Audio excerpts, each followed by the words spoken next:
Audiolibros Yorkbook presenta 1984, George Orwell. Narración a cargo de Juan. Parte 1. Capítulo 1. Era un día luminoso y frío de abril y los relojes daban las 13. Winston Smith, con la barbilla clavada en el pecho en su esfuerzo por burlar el molestísimo viento, se deslizó rápidamente por entre las puertas de cristal de las casas de la Victoria, aunque no con la suficiente rapidez para evitar que una ráfaga polvorienta se colara con él. El vestíbulo olía a legumbres cocidas y a esteras viejas. Al fondo, un cartel de colores, demasiado grande para hallarse en un interior, estaba pegado a la pared. Representaba solo un enorme rostro de más de 1 metro de anchura, la cara de un hombre de unos 45 años con un gran bigote negro y facciones hermosas y endurecidas. Winston se dirigió hacia las escaleras. Era inútil intentar subir en el ascensor. No funcionaba con frecuencia y en esta época la corriente se cortaba durante las horas de día. Esto era parte de las restricciones con que se preparaba la Semana del Odio. Winston tenía que subir a un 7º piso. Con sus 39 años y una úlcera de varices por encima del tobillo derecho,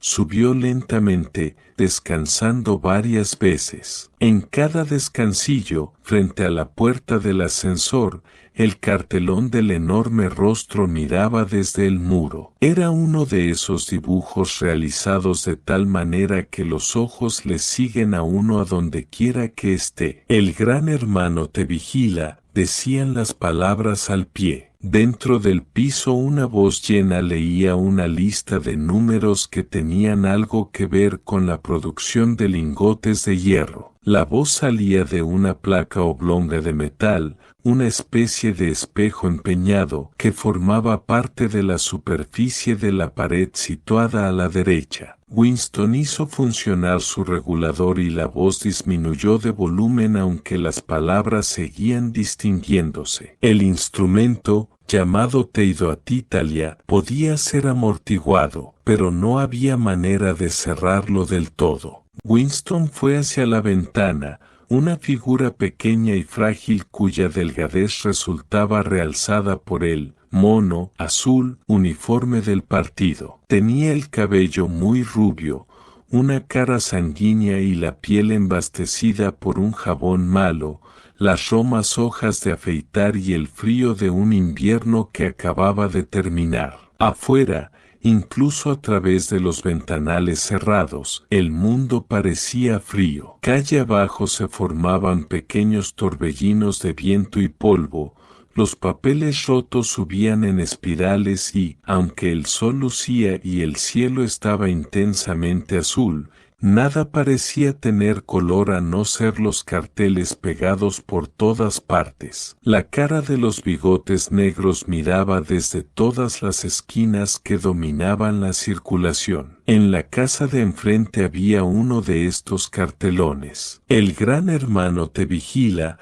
decían las grandes letras, mientras los sombríos ojos miraban fijamente a los de Winston. En la calle, en línea vertical con aquel, había otro cartel roto por un pico, que flameaba espasmódicamente azotado por el viento, descubriendo y cubriendo alternativamente una sola palabra, INSOC. A lo lejos, un autogiro pasaba entre los tejados, se quedaba un instante colgado en el aire y luego se lanzaba otra vez en un vuelo curvo. Era de la patrulla de policía encargada de vigilar a la gente a través de los balcones y ventanas. Sin embargo, las patrullas eran lo de menos. Lo que importaba verdaderamente era la policía del pensamiento. A la espalda de Winston, la voz de la telepantalla seguía murmurando datos sobre el hierro y el cumplimiento del 9º plan trienal. La telepantalla recibía y transmitía simultáneamente. Cualquier sonido que hiciera Winston superior a un susurro era captado por el aparato. Además,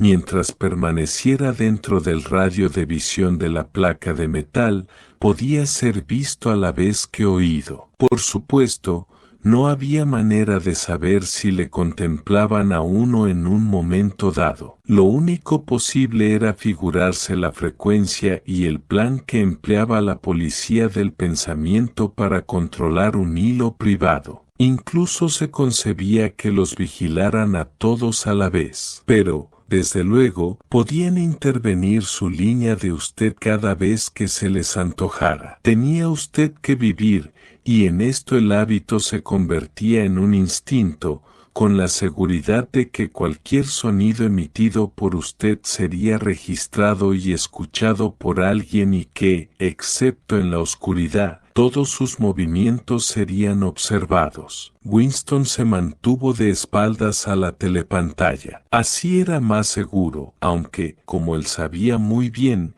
incluso una espalda podía ser reveladora. A 1 kilómetro de distancia, el Ministerio de la Verdad, donde trabajaba Winston, se elevaba inmenso y blanco sobre el sombrío paisaje. Esto es Londres, pensó con una sensación vaga de disgusto. Londres, principal ciudad de la Franja Aérea 1, que era a su vez la tercera de las provincias más pobladas de Oceanía. Trató de exprimirse de la memoria algún recuerdo infantil que le dijera si Londres había sido siempre así. Hubo siempre estas vistas de decrépitas casas decimonónicas, con los costados revestidos de madera, las ventanas tapadas con cartón, los techos remendados con planchas de zinc acanalado y trozos sueltos de tapias de antiguos jardines, y los lugares bombardeados, cuyos restos de yeso y cemento revoloteaban pulverizados en el aire,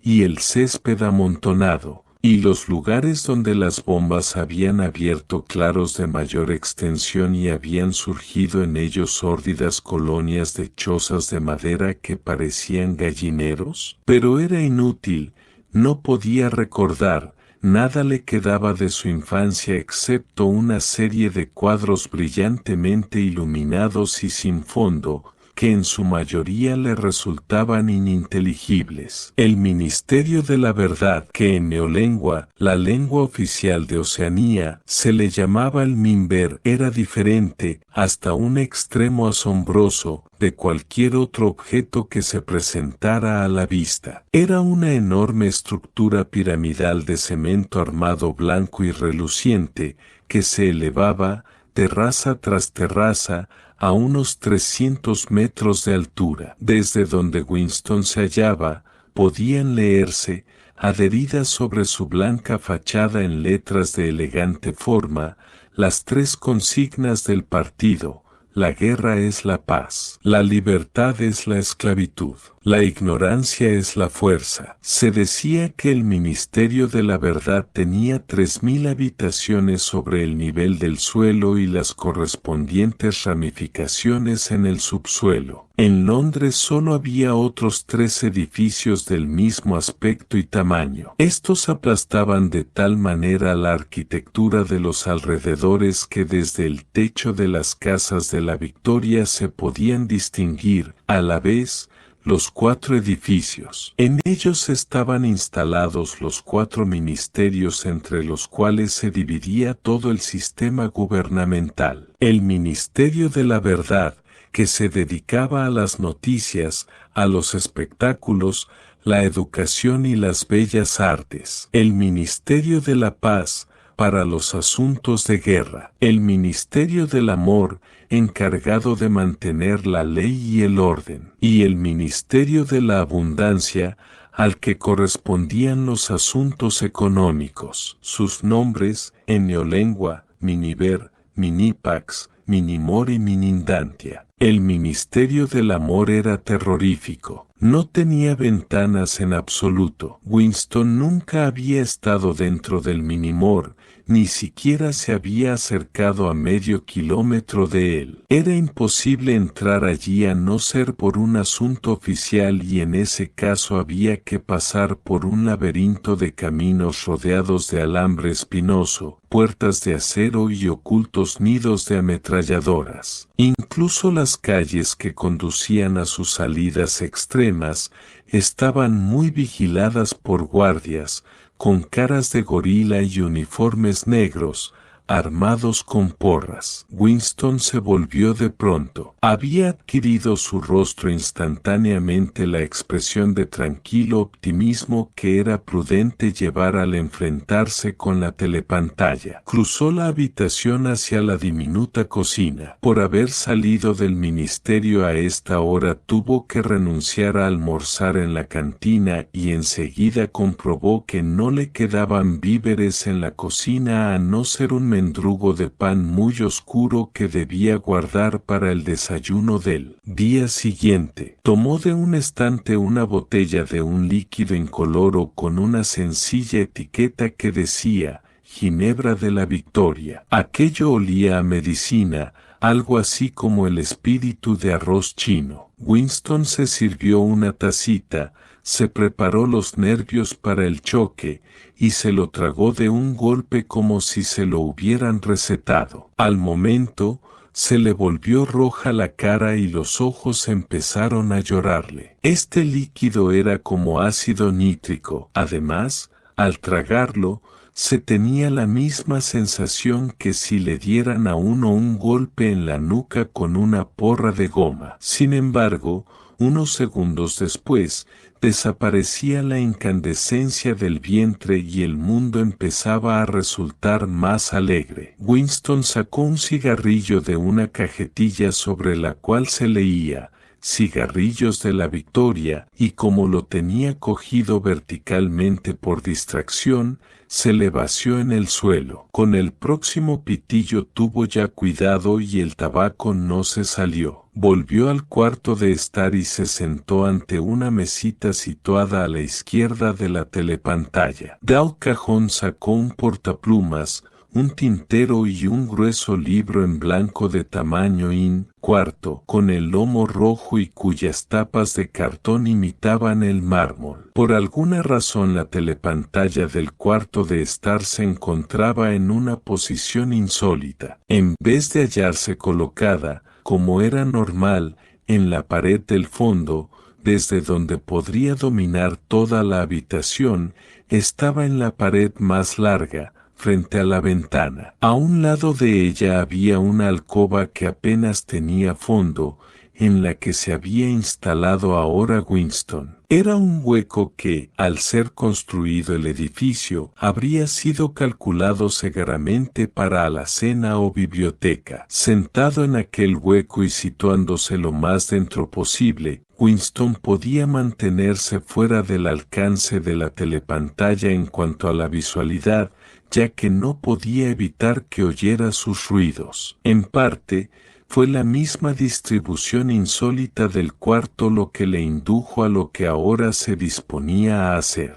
Pero también se lo había sugerido el libro que acababa de sacar del cajón. Era un libro excepcionalmente bello. Su papel, suave y cremoso, un poco amarillento por el paso del tiempo, por lo menos hacía 40 años que no se fabricaba. Sin embargo, Winston suponía que el libro tenía muchos años más. Lo había visto en el escaparate de un establecimiento de compraventa en un barrio miserable de la ciudad. No recordaba exactamente en qué barrio había sido, y en el mismísimo instante en que lo vio, sintió un irreprimible deseo de poseerlo. Los miembros del partido no deben entrar en las tiendas corrientes, a esto se le llamaba, en tono de severa censura, traficar en el mercado libre. Pero no se acataba rigurosamente esta prohibición porque había varios objetos como cordones para los zapatos y hojas de afeitar que era imposible adquirir de otra manera. Winston,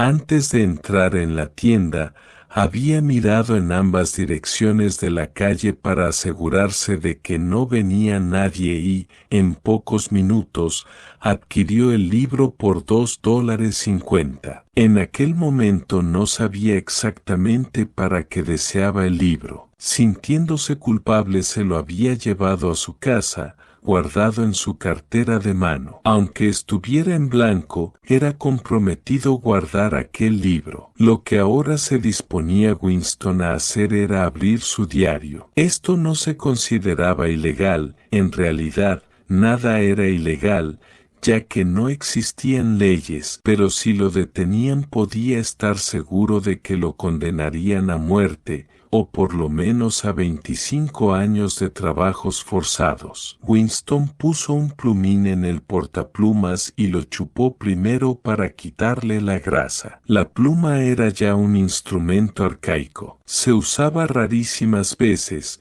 ni siquiera para firmar, pero él se había procurado una, furtivamente y con mucha dificultad, simplemente porque tenía la sensación de que el bello papel cremoso merecía una pluma de verdad en vez de ser rascado con un lápiz tinta. Pero lo malo era que no estaba acostumbrado a escribir a mano. Aparte de las notas muy breves, lo corriente era dictárselo todo al hablaescribe, totalmente inadecuado para las circunstancias actuales. Mojó la pluma en la tinta y luego dudó unos instantes. En los intestinos se le había producido un ruido que podía delatarle. El acto trascendental, decisivo, era marcar el papel. En una letra pequeña e inhábil escribió: 4 de abril de 1984. Se echó hacia atrás en la silla. Estaba absolutamente desconcertado. Lo primero que no sabía con certeza era si aquel era,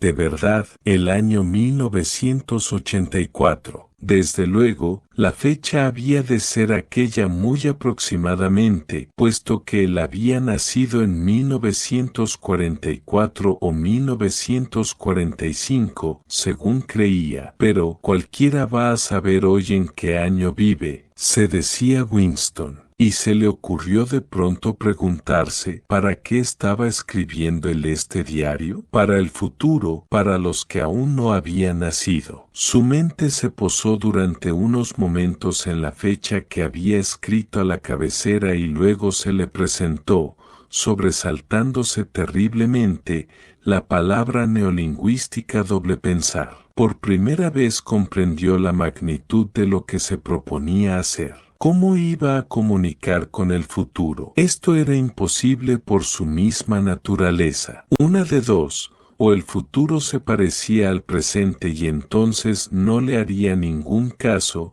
o sería una cosa distinta y, en tal caso, lo que él dijera carecería de todo sentido para ese futuro. Durante algún tiempo permaneció contemplando estúpidamente el papel. La telepantalla transmitía ahora estridente música militar. Es curioso, Winston no solo parecía haber perdido la facultad de expresarse, sino haber olvidado de que iba a ocuparse. Por espacio de varias semanas se había estado preparando para este momento y no se le había ocurrido pensar que para realizar esa tarea se necesitara algo más que atrevimiento. El hecho mismo de expresarse por escrito, creía él, le sería muy fácil. Solo tenía que trasladar al papel el interminable e inquieto monólogo que desde hacía muchos años venía corriéndose por la cabeza. Sin embargo,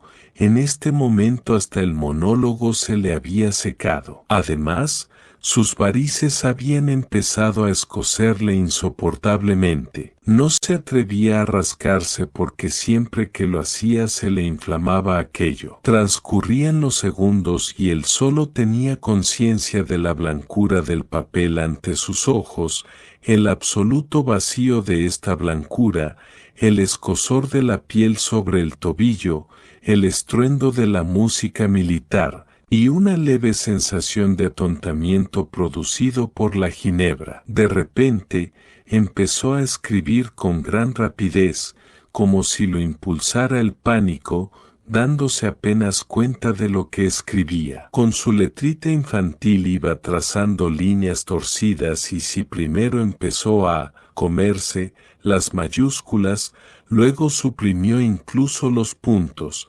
4 de abril de 1984. Anoche estuve en los flicks. Todas las películas eras de guerra. Había una muy buena de su barrio lleno de refugiados que lo bombardeaban no sé dónde del Mediterráneo. Al público lo divirtieron mucho los planos de un hombre muy gordo que intentaba escaparse nadando de un helicóptero que lo perseguía. Primero se le veía en el agua chapoteando como una tortuga. Luego lo veías por los visores de las ametralladoras del helicóptero. Luego se veía cómo lo iban agujereando a tiros y el agua a su alrededor que se ponía toda roja y el gordo se hundía como si el agua le entrara por los agujeros que le habían hecho las balas. La gente se moría de risa cuando el gordo se iba hundiendo en el agua. Y también una lancha salvavidas llena de niños con un helicóptero que venía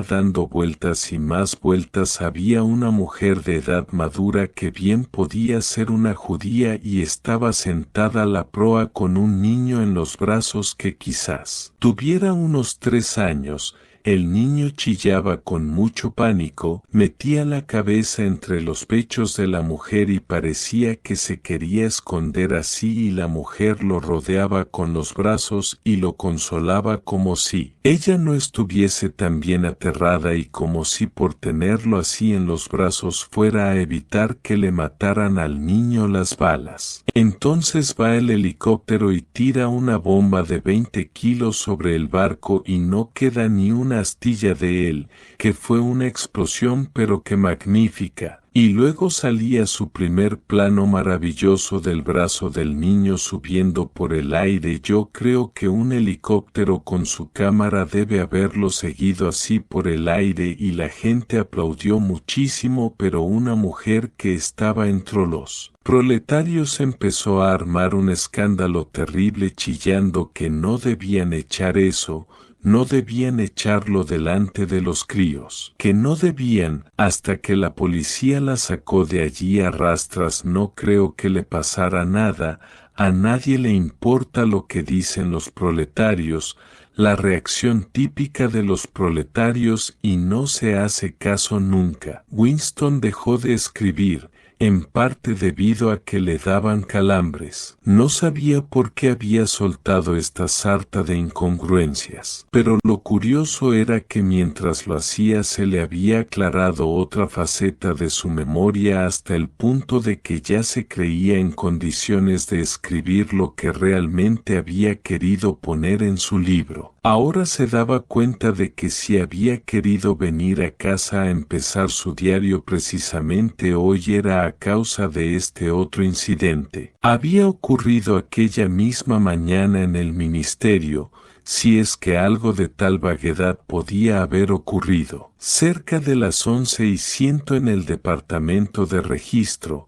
donde trabajaba Winston, sacaban las sillas de las cabinas y las agrupaban en el centro del vestíbulo, frente a la gran telepantalla, preparándose para los 2 minutos de odio. Winston acababa de sentarse en su sitio, en una de las filas de en medio, cuando entraron 2 personas a quienes él conocía de vista, pero a las cuales nunca había hablado. Una de estas personas era una muchacha con la que se había encontrado frecuentemente en los pasillos. No sabía su nombre, pero sí que trabajaba en el departamento de novela. Probablemente, ya que la había visto algunas veces con las manos grasientas y llevando paquetes de composición de imprenta, tendría alguna labor mecánica en una de las máquinas de escribir novelas. Era una joven de aspecto audaz, de unos 27 años, con espeso cabello negro, cara pecosa y movimientos rápidos y atléticos. Llevaba el mono, cedido por una estrecha faja roja que le daba varias veces la vuelta a la cintura, realzando así la atractiva forma de sus caderas, y ese cinturón era el emblema de la Liga Juvenil Antisex. A Winston le produjo una sensación desagradable desde el primer momento en que la vio, y sabía la razón de este mal efecto: la atmósfera de los campos de hockey y duchas frías, de excursiones colectivas y el aire general de higiene mental que trascendía de ella. En realidad, a Winston le molestaban casi todas las mujeres y especialmente las jóvenes y bonitas, porque eran siempre las mujeres, y sobre todo las jóvenes, lo más fanático del partido, las que se tragaban todos los eslogans de propaganda y abundaban entre ellas las espías aficionadas y las que mostraban demasiada curiosidad por lo heterodoxo de los demás. Pero esta muchacha determinada le había dado la impresión de ser más peligrosa que la mayoría. Una vez que se cruzaron en el corredor, la joven le dirigió una rápida mirada oblicua que por unos momentos dejó aterrado a Winston. Incluso se le había ocurrido que podía ser un agente de la policía del pensamiento. No era, desde luego, muy probable. Sin embargo,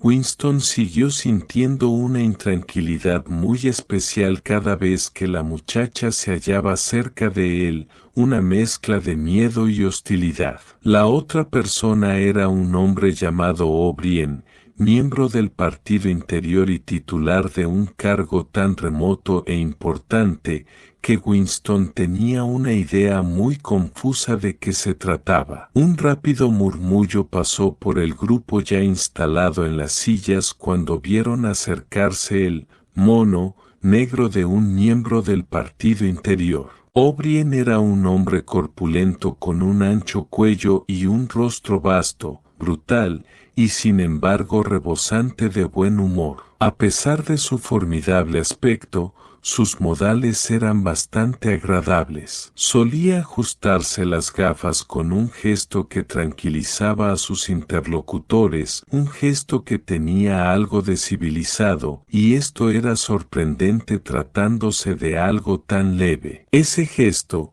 si alguien hubiera sido capaz de pensar así todavía, podía haber recordado a un aristócrata del siglo XVI ofreciendo rapé en su cajita. Winston había visto a O'Brien quizás solo una docena de veces en otros tantos años. Sentíase fuertemente atraído por él, y no solo porque le intrigaba el contraste entre los delicados modales de O'Brien y su aspecto de campeón de lucha libre, sino mucho más por una convicción secreta que quizás ni siquiera fuera una convicción, sino solo una esperanza, de que la ortodoxia política de O'Brien no era perfecta. Algo había en su cara que le impulsaba a uno a sospecharlo irresistiblemente, y quizás no fuera ni siquiera heterodoxia lo que estaba escrito en su rostro, sino, sencillamente, inteligencia. Pero de todos modos su aspecto era el de una persona a la cual se le podría hablar si,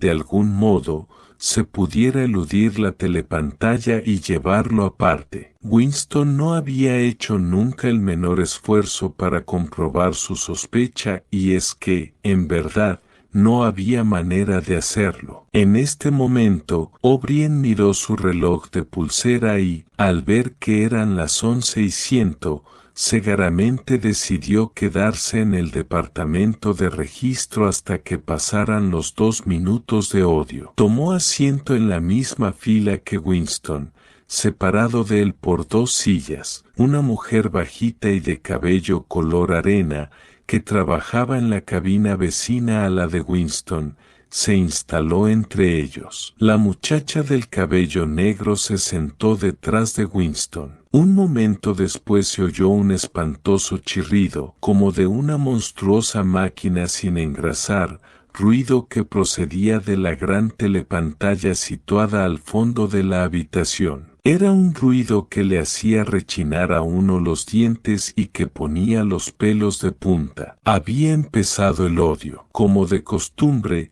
apareció en la pantalla el rostro de Emmanuel Goldstein, el enemigo del pueblo. Del público salieron aquí y allá fuertes silbidos. La mujeruca del pelo arenoso dio un chillido mezcla de miedo y asco. Goldstein era el renegado que desde hacía mucho tiempo, nadie podía recordar cuánto, había sido una de las figuras principales del partido, casi con la misma importancia que el Gran Hermano, y luego se había dedicado a actividades contrarrevolucionarias, había sido condenado a muerte y se había escapado misteriosamente, desapareciendo para siempre. Los programas de los 2 minutos de odio variaban cada día, pero en ninguno de ellos dejaba de ser Goldstein el protagonista. Era el traidor por excelencia, el que antes y más que nadie había manchado la pureza del partido. Todos los subsiguientes crímenes contra el partido, todos los actos de sabotaje,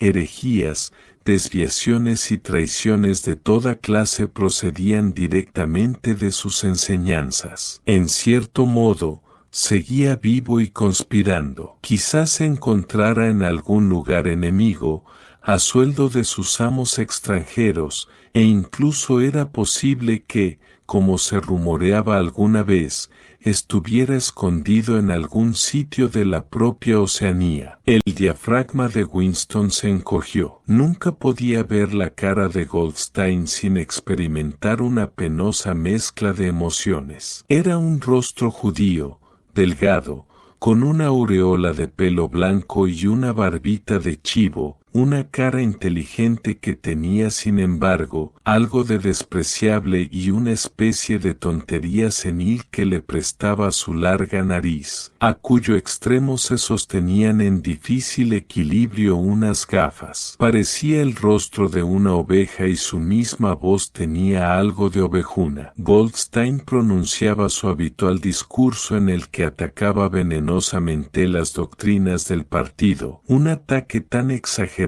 y perverso que hasta un niño podía darse cuenta de que sus acusaciones no se tenían de pie, y sin embargo, lo bastante plausible para que pudiera uno alarmarse y no fueran a dejarse influir por insidias algunas personas ignorantes. Insultaba al Gran Hermano, acusaba al partido de ejercer una dictadura y pedía que se firmara inmediatamente la paz con Eurasia. Abogaba por la libertad de palabra, la libertad de prensa, la libertad de reunión y la libertad de pensamiento, gritando histéricamente que la revolución había sido traicionada. Y todo esto a una rapidez asombrosa que era una especie de parodia del estilo habitual de los oradores del partido e incluso utilizando palabras de neolengua, quizás con más palabras neolingüísticas de las que solían emplear los miembros del partido en la vida corriente. Y mientras gritaba,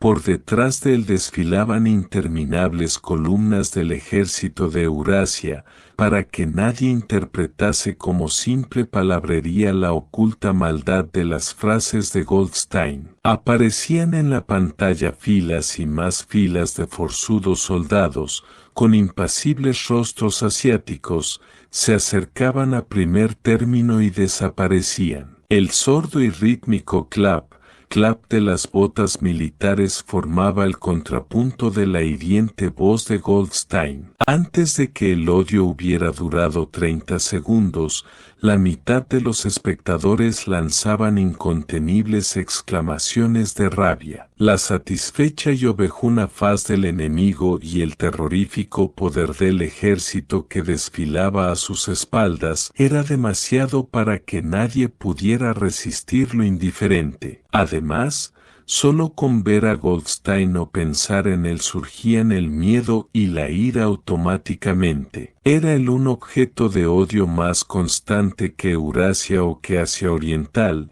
ya que cuando Oceanía estaba en guerra con alguna de estas potencias, solía hallarse en paz con la otra. Pero lo extraño era que, A pesar de ser Goldstein el blanco de todos los odios y de que todos lo despreciaran, a pesar de que apenas pasaba día y cada día ocurría esto 1000 veces, sin que sus teorías fueran refutadas, aplastadas, ridiculizadas, en la telepantalla, en las tribunas públicas, en los periódicos y en los libros, a pesar de todo ello, su influencia no parecía disminuir. Siempre había nuevos incautos dispuestos a dejarse engañar por él. No pasaba ni un solo día sin que espías y saboteadores que trabajaban siguiendo sus instrucciones fueran atrapados por la policía del pensamiento. Era el jefe supremo de un inmenso ejército que actuaba en la sombra,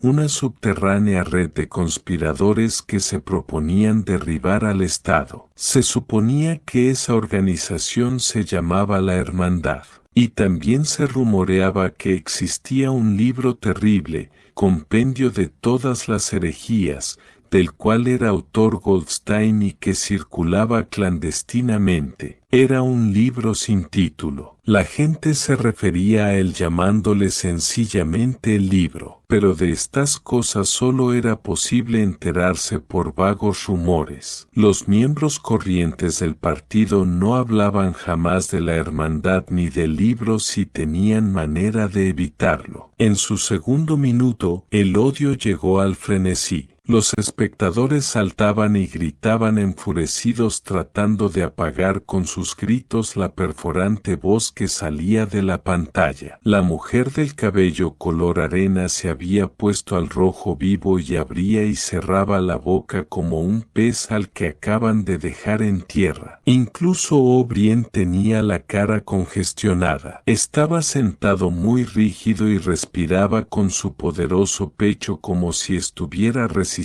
la presión de una gigantesca ola. La joven sentada exactamente detrás de Winston, aquella morena, había empezado a gritar, «cerdo, cerdo, cerdo», y, de pronto, cogiendo un pesado diccionario de neolengua, lo arrojó a la pantalla. El diccionario le dio a Goldstein en la nariz y rebotó, pero la voz continuó inexorable. En un momento de lucidez descubrió Winston que estaba chillando histéricamente como los demás y dando fuertes patadas con los talones contra los palos de su propia silla. Lo horrible de los 2 minutos de odio no era el que cada uno tuviera que desempeñar allí un papel, sino, al contrario, que era absolutamente imposible evitar la participación porque era uno arrastrado irremisiblemente. A los 30 segundos no hacía falta fingir. Un éxtasis de miedo y venganza, un deseo de matar, de torturar, de aplastar rostros con un martillo, parecían recorrer a todos los presentes como una corriente eléctrica convirtiéndole a uno, incluso contra su voluntad, en un loco gesticulador y vociferante. Y sin embargo, la rabia que se sentía era una emoción abstracta e indirecta que podía aplicarse a uno u otro objeto como la llama de una lámpara de soldadura autógena. Así, en un momento determinado, el odio de Winston no se dirigía contra Goldstein, sino contra el propio Gran Hermano, contra el partido y contra la policía del pensamiento, y entonces su corazón estaba de parte del solitario e insultado hereje de la pantalla, único guardián de la verdad y la cordura en un mundo de mentiras. Pero al instante siguiente, se hallaba identificado por completo con la gente que le rodeaba y le parecía verdad todo lo que decían de Goldstein. Entonces, su odio contra el Gran Hermano se transformaba en adoración, y el Gran Hermano se elevaba como una invencible torre, como una valiente roca capaz de resistir los ataques de las hordas asiáticas, y Goldstein, a pesar de su aislamiento, de su desamparo y de la duda que flotaba sobre su existencia misma, aparecía como un siniestro brujo capaz de acabar con la civilización entera tan solo con el poder de su voz. Incluso era posible, en ciertos momentos, desviar el odio en una u otra dirección mediante un esfuerzo de voluntad. De pronto, por un esfuerzo semejante al que nos permite separar de la almohada la cabeza para huir de una pesadilla, Winston conseguía trasladar su odio a la muchacha que se encontraba detrás de él. Por su mente pasaban, como ráfagas, bellas y deslumbrantes alucinaciones. Le daría latigazos con una porra de goma hasta matarla. La ataría desnuda en un piquete y la atravesaría con flechas como a San Sebastián. La violaría y en el momento del clímax le cortaría la garganta. Sin embargo, se dio cuenta mejor que antes de por qué la odiaba. La odiaba porque era joven y bonita y asexuada, porque quería irse a la cama con ella y no lo haría nunca, porque alrededor de su dulce y cimbreante cintura, que parecía pedir que la rodearan con el brazo, no había más que la odiosa banda roja, agresivo símbolo de castidad. El odio alcanzó su punto de máxima exaltación. La voz de Goldstein se había convertido en un auténtico balido ovejuno, y su rostro,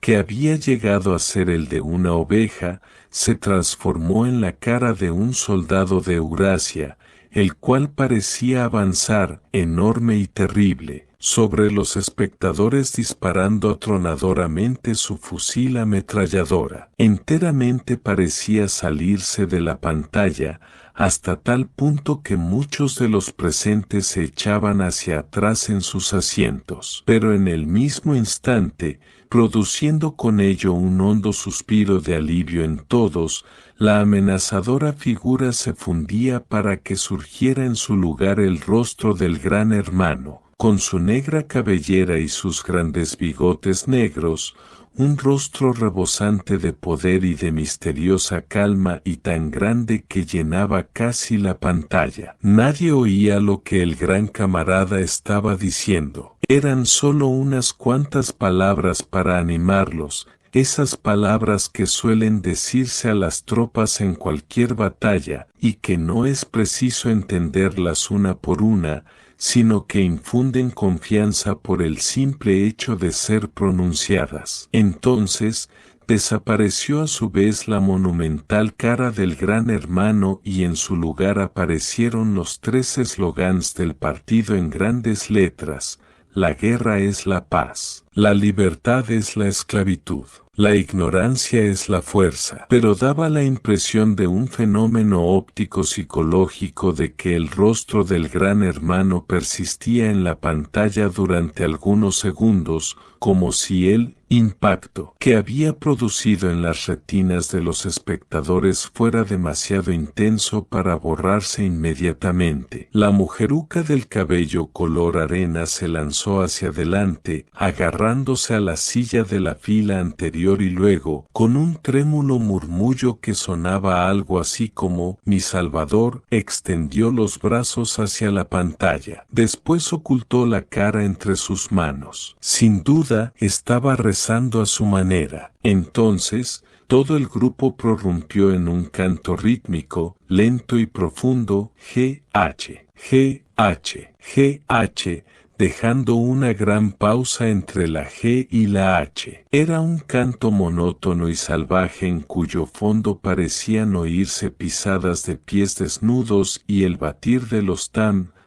Este canturreo duró unos 30 segundos. Era un estribillo que surgía en todas las ocasiones de gran emoción colectiva. En parte, era una especie de himno a la sabiduría y majestad del Gran Hermano, pero, más aún, constituía aquello un procedimiento de autohipnosis, un modo deliberado de ahogar la conciencia mediante un ruido rítmico. A Winston parecían enfriársele las entrañas. En los 2 minutos de odio, no podía evitar que la oleada emotiva le arrastrase, pero este infrahumano canturreo, G-H, G-H, G-H, siempre le llenaba de horror. Desde luego, se unía al coro. Esto era obligatorio. Controlar los verdaderos sentimientos y hacer lo mismo que hicieran los demás era una reacción natural. Pero durante un par de segundos,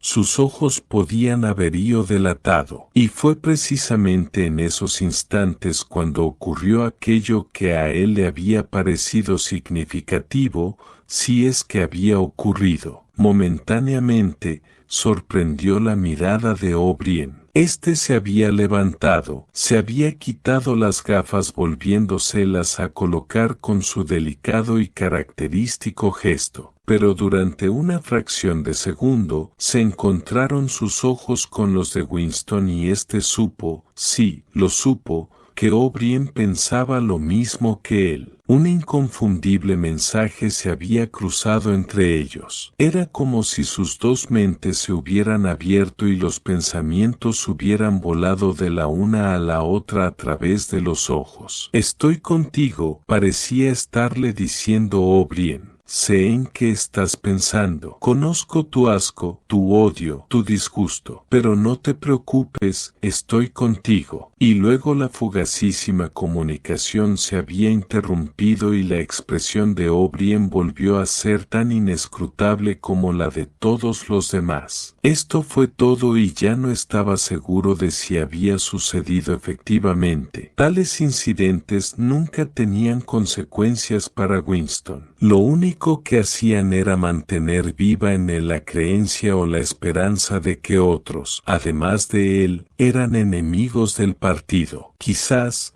después de todo, resultaran ciertos los rumores de extensas conspiraciones subterráneas. Quizás existiera de verdad la hermandad. Era imposible, a pesar de los continuos arrestos y las constantes confesiones y ejecuciones, estar seguro de que la hermandad no era sencillamente un mito. Algunos días lo creía Winston, otros no. No había pruebas, solo destellos que podían significar algo o no significar nada, retazos de conversaciones oídas al pasar, algunas palabras garrapateadas en las paredes de los lavabos y, alguna vez, al encontrarse dos desconocidos, ciertos movimientos de las manos que podían parecer señales de reconocimiento. Pero todo ello eran suposiciones que podían resultar totalmente falsas. Winston había vuelto a su cubículo sin mirar otra vez a O'Brien. Apenas cruzó por su mente la idea de continuar este momentáneo contacto. Hubiera sido extremadamente peligroso incluso si hubiera sabido él cómo entablar esa relación. Durante 1 o 2 segundos, se había cruzado entre ellos una mirada equívoca, y eso era todo. Pero incluso así, se trataba de un acontecimiento memorable en el aislamiento casi hermético en que uno tenía que vivir.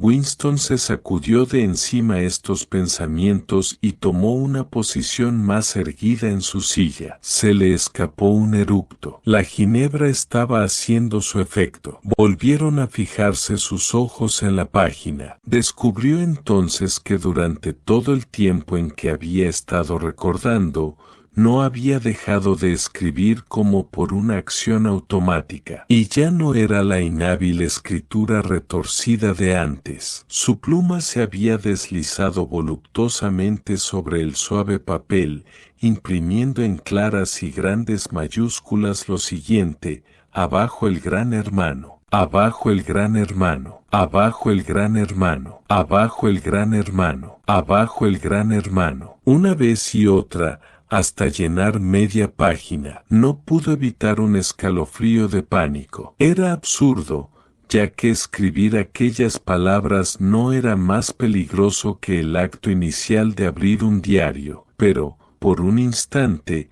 estuvo tentado de romper las páginas ya escritas y abandonar su propósito. Sin embargo, no lo hizo, porque sabía que era inútil. El hecho de escribir abajo el gran hermano o no escribirlo, era completamente igual. Seguir con el diario o renunciar a escribirlo, venía a ser lo mismo. La policía del pensamiento lo descubriría de todas maneras. Winston había cometido, seguiría habiendo cometido aunque no hubiera llegado a posar la pluma sobre el papel, el crimen esencial que contenía en sí todos los demás. El crimen mental, como lo llamaban. El criminal no podía ocultarse durante mucho tiempo. En ocasiones, se podía llegar a tenerlo oculto años enteros, pero antes o después lo descubrían a uno. Las detenciones ocurrían invariablemente por la noche. Se despertaba uno sobresaltado porque una mano le sacudía a uno el hombro, una linterna le enfocaba los ojos y un círculo de sombríos rostros aparecía en torno al lecho. En la mayoría de los casos no había proceso alguno ni se daba cuenta oficialmente de la detención. La gente desaparecía sencillamente y siempre durante la noche. El nombre del individuo en cuestión desaparecía de los registros,